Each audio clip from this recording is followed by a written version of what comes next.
met a gypsy. But so we sort of got on that tangent by talking about like the kind of Yamaha setup. So you know exactly how you like that front end. That works with your style. What was different about what you wanted versus what you got?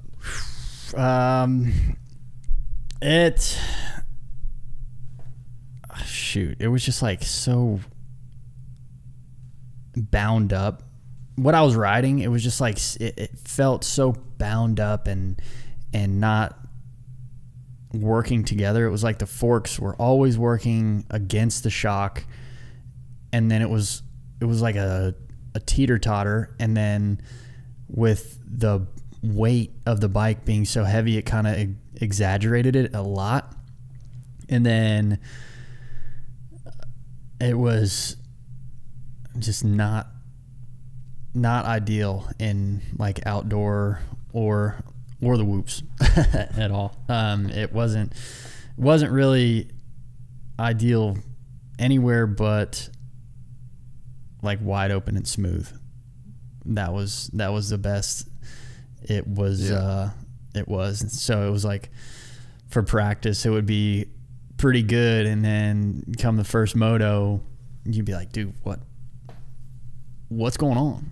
What am I riding right now? And then that by then it's too late, and then you can't really do much about it. But now everything seems to be working better.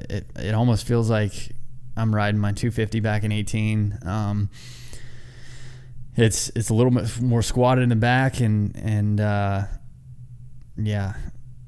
everybody's got their hands full for outdoors. So I'm just telling you right now, put your money on the number 7, baby. I love that shit. I love that shit. Lucky Yes, 7, sir. baby. Lucky 7. And so what was the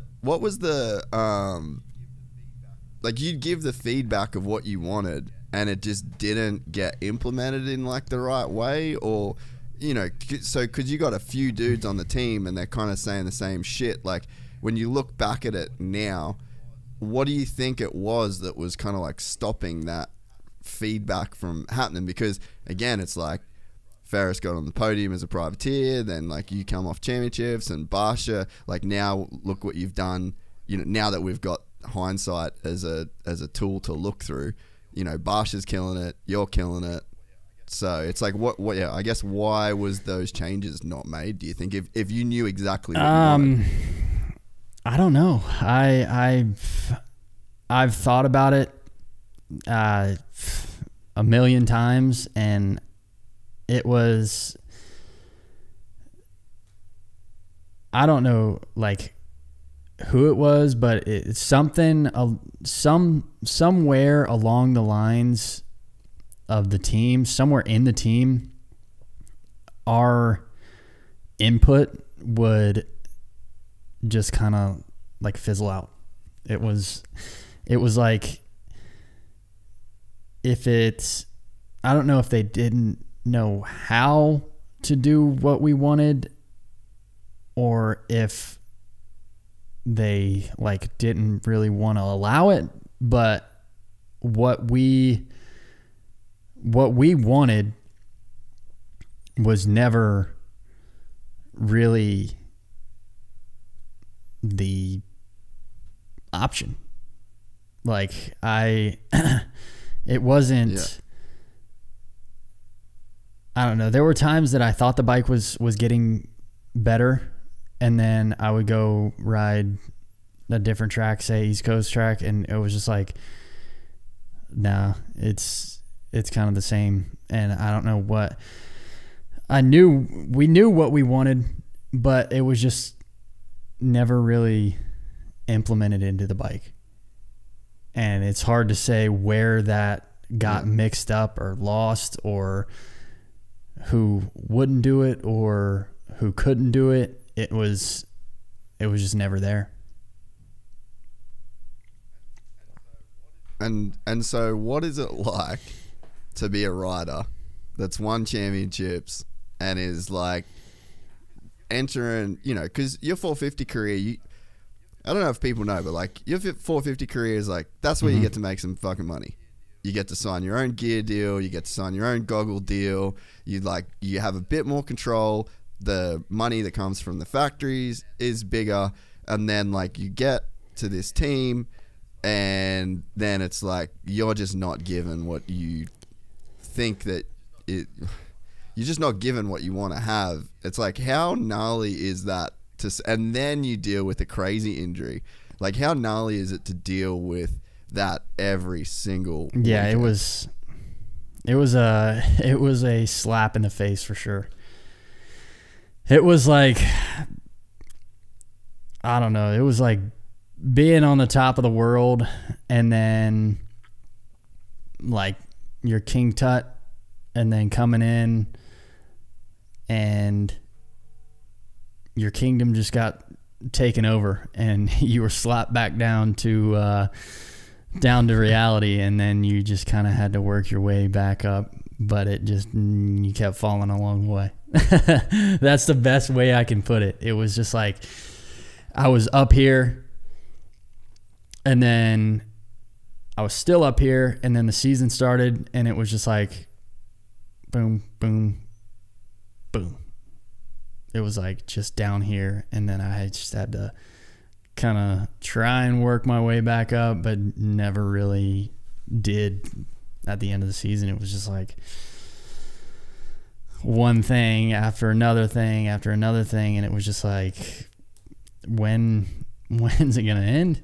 And then the next, I mean, last year too, same deal. Like, I was getting better, and Daytona I got 6th, and then they called the season, and it was like I didn't know what to do. I kept training, whatever. I trained my ass off, but I never knew when the season was going to start it back again. So I was just like living life and taking it easy, and when the season did start back, I mean, I was in shape, but I went to Utah, and like the bike was not really where we wanted it, and not to mention the Yamaha. I mean, still, it's kind of not worked the greatest on hard pack stuff, and last year it was like even worse. And I remember me and Justin were just so over it by the end, like the end of Utah. It was just like so bad. I mean, he went for a damn ride. Like, I think going through the whoops one time, he got whiskey throttle and pinned it off the backside of one of the berms and hit the wall. It was a struggle for sure. And I don't know if I think I top 10 one of them, but other than that, it was just like it was crazy to me. It was so crazy when we showed up there. I was confident I was gonna be at least top 5, and then once we got out on the track, I couldn't even do anything. I got lapped the first main. It was horrible, and it was bad. And then we went to I mean, it's like a gone. Oh, sorry, man. Oh, like it's just a. I think we're gonna look back in like a few years' time, and I mean, like, you're still on Yamaha, and so it's like, it's obviously, you can't say a bunch of shit, but it's like, I think we're all just gonna collectively look back at like that little era and just be like, what's going on there? Like, this is just weird at this point. Like, it's weird. Yeah, it definitely was. There was a span of just nothing going on Blue on 450. It was just nothing. And when JGR went Suzuki, it was like really nothing going on for Yamaha. And then when we got on there, still not really anything. And then now it's kind of ramping back up. And it was just like it's like when the stocks take a big old dip. It was just like, no, yeah. If you enjoyed this content, please like and subscribe. And to listen to the full 3-hour podcast, search Gypsy Tales in your favorite podcast platform or click the link in the description below. Gypsy Gang.